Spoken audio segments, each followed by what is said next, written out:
Supply chains are the lifeblood of any business, but too often, the first sign of trouble comes in a late-night email or a client you can't deliver for. In this episode, we're taking you inside the real-world crisis, the red flags most leaders ignore, and the innovations transforming bottlenecks into breakthroughs. From near disasters to automated wins, this is the Supply Chain Innovation Showdown.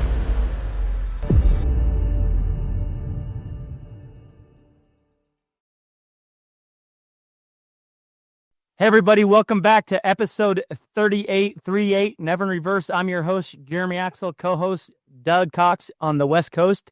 Is this your Zen period, or did we already pass elk hunting? He didn't shoot anything, so. Hey. I got a tag. It's good through the end of the year. Relax. Hey, hay's for horses, buddy. Another the one of my closest one-liners. thing that Doug gets to shooting an elk is Cameron Haynes. Yeah, no, he's... That feeds the closest you get to an animal.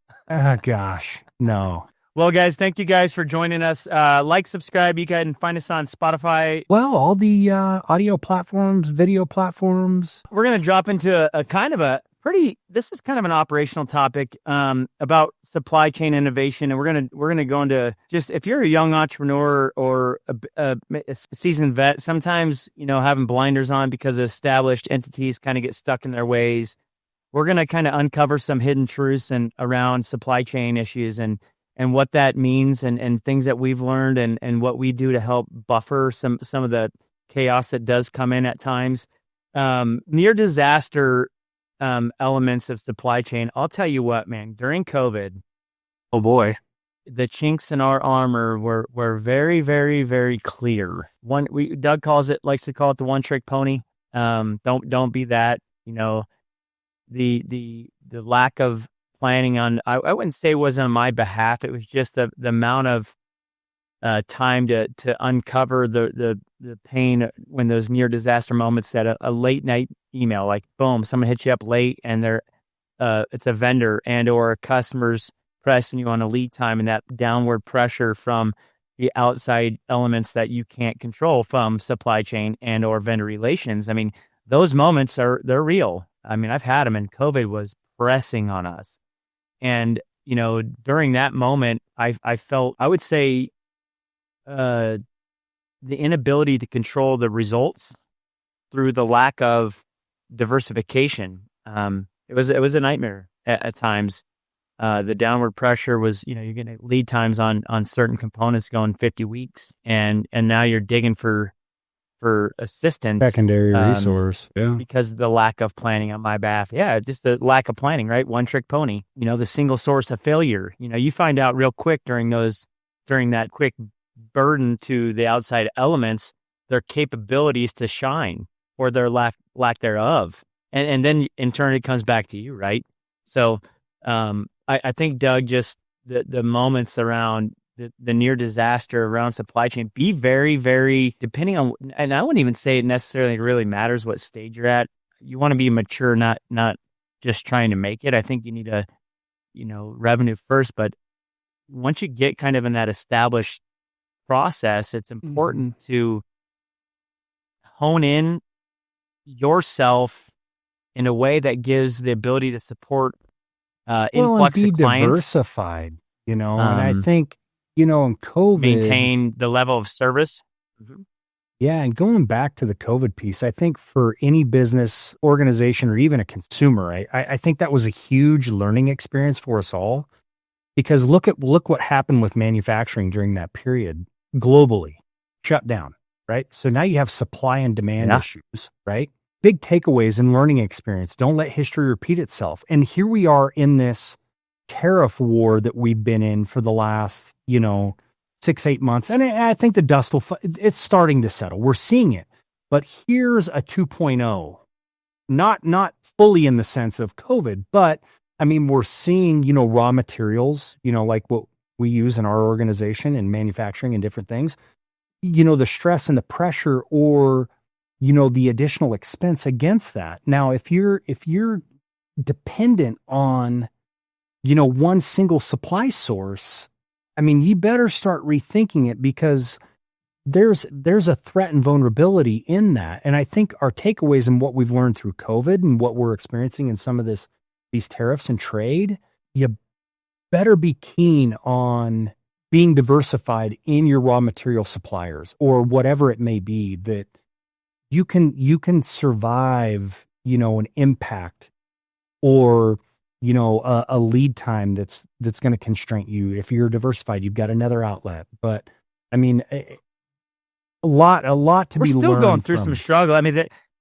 yeah, but from an imperfection, there, we're still in this, I would say, structure mode where like it still matters, right? You're still, I guess I would say no matter where you're at, you still have a supply chain perspective that you always have to adhere to, no matter if you're $1 million or $20 million or $100 million.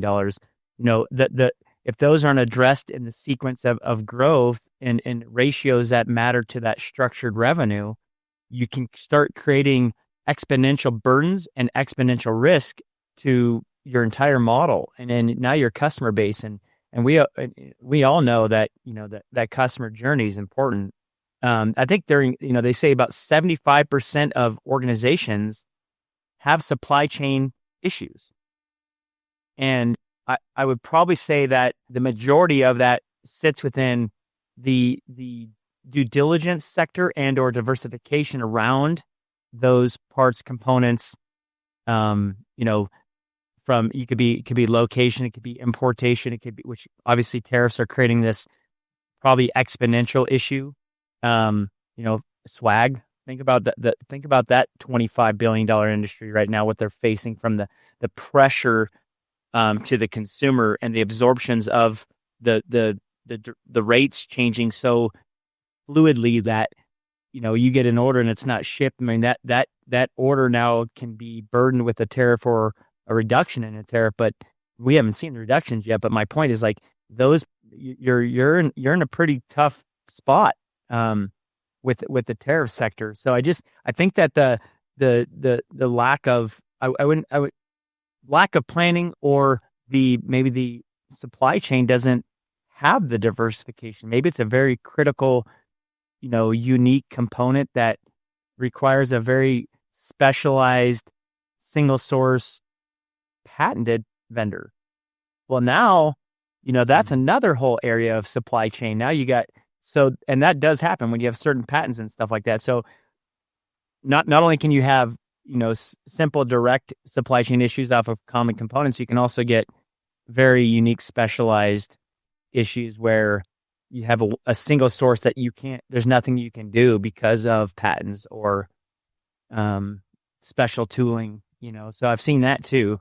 We haven't luckily been No. faced with that, but we do still find, I think that our supply chain it's probably a critical moment for us. We take a very keen eye. I think that we look at that very intimately. I would say that's just another layer of pain, right? If it's done correctly. And then, as you look at like that structure, it's like, you get this, let's say you address those supply chain vendors and you got diversification, and now it's how do you get through the moments when you need them and use structured automation and making it more connected as if you're a unified organization. So if you're as good as your supply chain through their data along with the systems that we have, well, now you got inherent closeness where you can alleviate a lot of fat thumbing of data or misunderstanding of information that was being sent. You can hedge your purchase decision, based on, if you have historical data, you can see, the reorder process, you can see, what volume you're selling, maybe times of year. You can anticipate things and make better educated business decisions around your vendors or your supply chain based on historical data. But if you don't have any measuring stick, and it's like, oh, we're out, better buy some. Oh, wait, now there's a 20% rate increase, and it's another 2 months before we get it. Oh, shoot, that's poor planning. Poor planning. Right? Poor planning. Yes. So it's using figure out ways that you can use your historical data, times of year, purchase habits, volume, whatever it may be. Analyze that, use that to your advantage. Talk to your suppliers, talk to your raw material suppliers, see where you can maybe hedge if you're cash rich, where you can, hedge and get in front of things. But I mean, I don't think in today's world we can sit back and just be negligent, with our suppliers or vendors. We got to be proactive in this, because I think COVID and these tariffs have taught us a lesson, and history will repeat itself. So I mean, and it's gonna, and it's coming into I think there's a lot of learning as you go through these cycles of life, and you're only as good as your vendors in my book in anything. Mm-hmm. You can't make everything, you can't build everything. You're gonna have to consume to create, and it's like car manufacturers, they don't build every component. They outsource 90%. But a lot of times, man, what if those critical chips, the chips that run cars, guys, that was a couple years back. I think it was during COVID. We had chip shortages, which is now you have supply chain problems. Now you have downward pressure. So that just, if you can take that and go, hey, how do I expand them? That probably had to deal with patents and the ability to even access things that were required. I mean, you could have a $200 chip that runs a $50,000 car, and that's what we saw happening. Man, and then back to your view, Doug, is like, as you create that structure, hedge on the cheap component, that cheap component is a small investment that can hold back the ability to produce. And I think we've done a pretty good job of taking that part of our cycle and putting it in more in our control around anything that could happen. But you can't predict influxes. You can't predict volume. It's you can only hedge as much as you can around the reality of data, right? And I think, but going back to the automation stuff, I think that the inability to plan, or the inability to use data segments in your supply chain, which we still have a lot of room to improve, to be honest with you. We're still growing and learning in that. I think it's important to get a structured plan around unified data around your supply chain, and put parameters in there that you can work within that allow you to at least hit the revenue that you're currently at, plus maybe your last 3 years of annual growth, if you're experiencing that, and try to figure out how you can maintain the customer journey as close as you can to that data, right? But doing that on a system that's not data driven, or has the ability to help you make decisions quickly, either BI or whatever whatever you can consume the data with to get reporting that you need.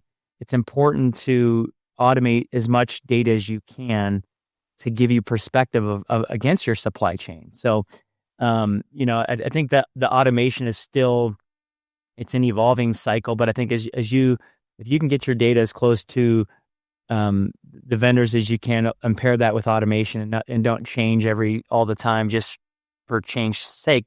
Get a system that works depending on what you're designing or building, and that's kind of hard in car manufacturers, because everyone wants the next best thing. They want new aerodynamics, but in our sector, it's like, man, we've gone through this huge transition around just tightening up the way that we produce our product, and then how do we maintain that both externally and internally, to where we're getting as close to the vendors as we can, but we also want to get really close to the consumer, right? So it's like this hub and spoke of like how we can support that easier and faster without stress, right? Like fishing, we do all the time. Our legacy systems were built on servers. We're in folders trying to find this information and consume the data manually. And so I think that there's some, but you have to have a baseline of where you're going around the data, and how you're gonna organize that data to work with, I'd say, the consumer,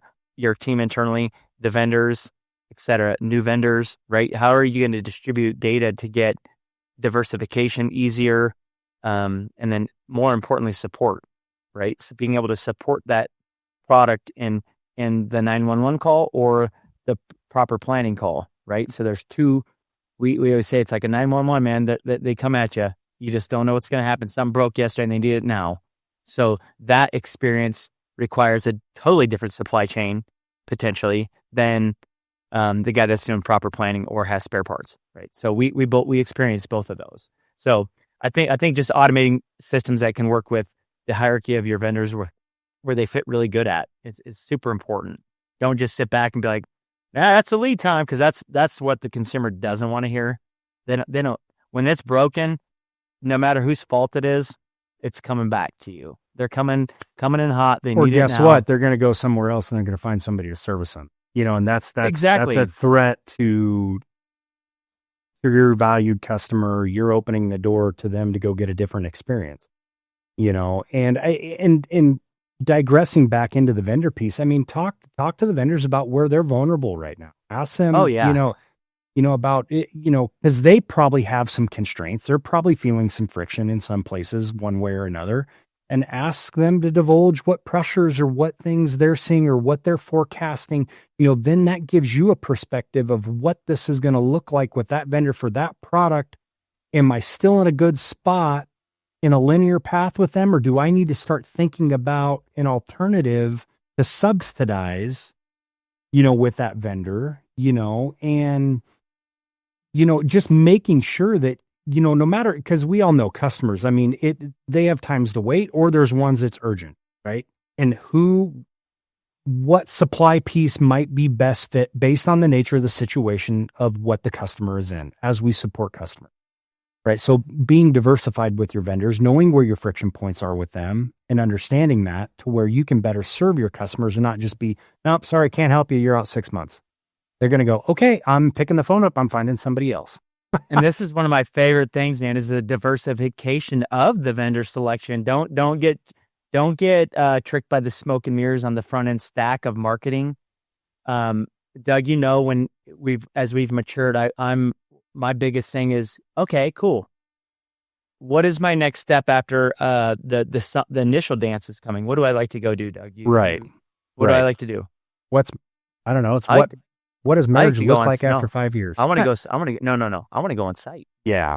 And I'll tell you why, guys. I had a vendor recently that we're looking at.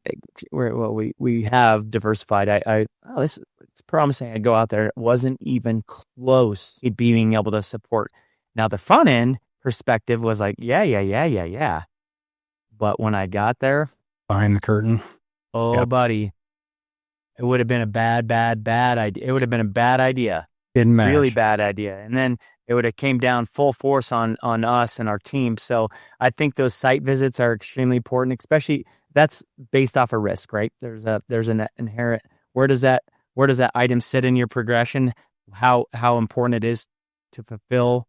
Is it easily accessible, or is it something that this person has to be really good at what they do with the ability to handle your volume or your tolerances? They're going to grow and scale with you. I mean, exactly. Do they have that ability? I mean, do they match, kind of your core competency? I mean, there's many takeaways and value, and you're right in doing those site visits, and not just the face-to-face interaction and building a relationship, but where do they match and fit with us? Not just in the current state, but we all want to grow and succeed in our business.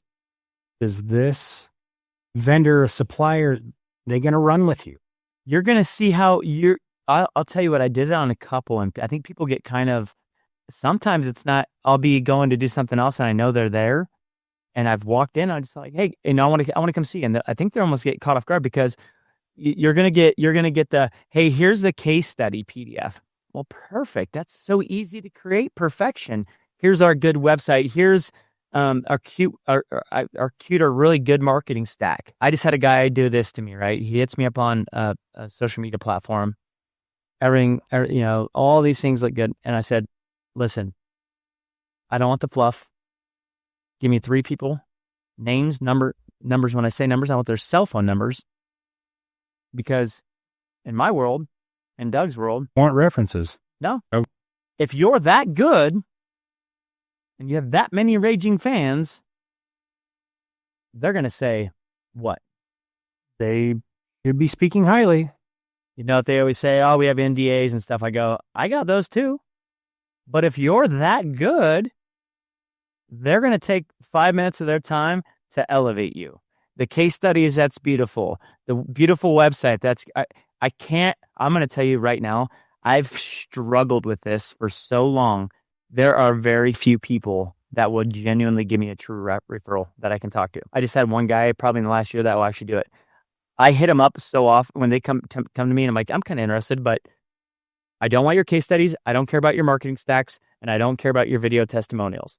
Give me 3 people in the United States of America that are raging fans of you within the last 90 days. They never do it. Yeah. And I'm like, dude, I'm out. I'm not the guy. I can't fall into, I've been there and I've done it, and I've taken a bath financially at times. I've just basically said, here you go. I had one guy that did that and we burned, it's just a bad decision, right? But I'll tell you that it's got me to where I'm at, and now I just do it in a more elegant manner. So viewers, if you're a new entrepreneur, you're getting it, just take some of that and don't worry about the plane ticket. Don't worry about the $500 plane ticket a day of, because I'll tell you what, the backside of an investment, you'll never get that back. You can hedge right now, especially if it's something intimate to where you're going and it's an important position for you. Take the trip. The pushback is if you get someone that's like not willing to uncover that, you've already exposed the truth. If they don't want to do if they don't let you do a site visit, if they're not welcoming into their house, something's wrong. There's something what they're telling you is that case studies, the website, and the marketing stack isn't matching the back door. We just had this happen. I said, I had a competitive environment going on with me in another organization, and that vendor won't let them come. And I said, what day do you want to meet? What day? Come on in, guys. You guys are more than welcome. I'll meet you there. And guess what happened? 2 orders, got both of them. But it's built layers of trust. They got to peek behind the curtain. They got to see it. They got to see that everything that was being told matches. Yes, exactly. It's a layer of trust. Yep. They took 3 guys out of the seat, flew them out overnight, come on site, and this organization's very well established. So take these moments and this understanding and just put it in the front end of your arsenal for your business. I didn't. I'm telling you, do it. Do it. You'll save so much pain. It's worth the time. If they can't if they can't let you talk to a human, but they want to give you case studies and videos, Doug, we got burned on that. We talked about that on a recent podcast, right? Like, man, the big green elephant. I think I don't even know where they're at. I think they're gone. I don't remember the name of the organization, but there was a lot of flash, flare, fireworks, candy canes, rainbows, and then once we got behind the curtain, we're going, oh, buddy. Whoa, where's the fulfillment? But guess what? We here? went, stop, and then guess what we found? We found the real deal that fulfills, that doesn't. They're not worried about this. They're not worried about the case studies and the beautiful marketing stack. They're worried about the results of they what invited they tell us into their house. Come on, and that's the thing. They invited us in. And so, that's exactly. It's so critical. I think the biggest takeaway, guys, is hedge on the front end. Try to mitigate near disaster. Diversify your supply chain. Have a backup. Even if you have a good relationship, always have a backup. One thing that I've been doing, I run a credit report on the vendors. I reverse their thinking and I check them out. Because if I give you a down payment and you're a hot mess in the back end, is there a threat? I'm risky. I mean, it happened to me in a job for LG Electronics. Honestly, it was bad, but I got through it. But I'll tell you what, I was getting a little nervous. So be more intimate with that supply chain sector. Make sure that you're dancing the way that, sometimes the front end, their job is to sell you, their job is to get you, but look behind the hood, make sure that they're worthy of your money. They're worthy of your relationship. They're running their business the way that they want you to run theirs. Mm-hmm. They're going to look and see if you run yours well. Go look and see if they do theirs well. Exactly. Cross-validate, right? So just take the time to do some, I would say, upfront discovery. Once you find those partnerships, I typically like to say 2 to 3 people that can do the same thing is good or better, and have your tiers, and then try to automate and get data structured around that so you can get where the value is in and around that. Yeah. And just get a more seamless experience with your partnerships and your supply chain. Aside from that, guys, I think we're going to wind down on episode 38 of Never in Reverse. I'm your host, Jeremy Axel, co-host Doug Cox. Please follow us on YouTube, Facebook, Instagram, TikTok. X. Until next time, guys, please comment. Let us know what you guys' experiences on this topic. We'd love to keep learning and how we can expand and basically create a better environment internally for us and our customers. So till next time, guys, we appreciate your time and have a great day. Take care. Thanks. Thank you.